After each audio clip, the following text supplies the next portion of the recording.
here we have bonus question 2 for Adrian Radford. ZID 5308187. So here we have our system, M1, M2, our rope and angles alpha and beta. So in order to find the acceleration of the system, we need to treat it as a single object.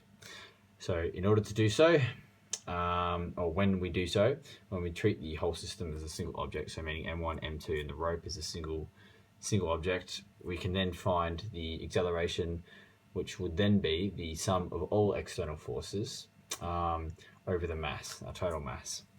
And in this system, we have M1 sine alpha minus M2 sine beta times by gravity over M1 plus M2.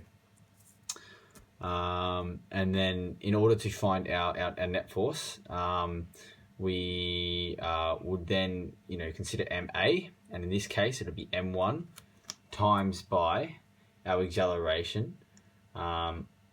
However, we would subtract sine from sine theta, our acceleration, in order to cancel out the other side of the system to find it specific for that side of the system.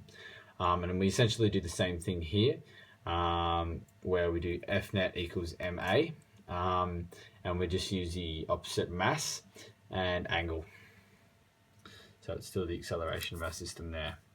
And then in regards to question B, the F net would equal 0.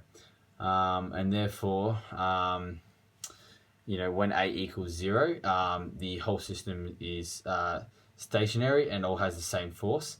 Therefore, M1 sine alpha equals M2 sine beta. And if it's in motion, then essentially one side of our system needs to outweigh the other, or have a slightly larger angle, and the net force on one side needs to essentially outweigh the other. So therefore, if we have a greater force on one side, it's going to bring the system over, and therefore M1 sine alpha would not equal M2 sine beta, and allow the blocks to be in motion.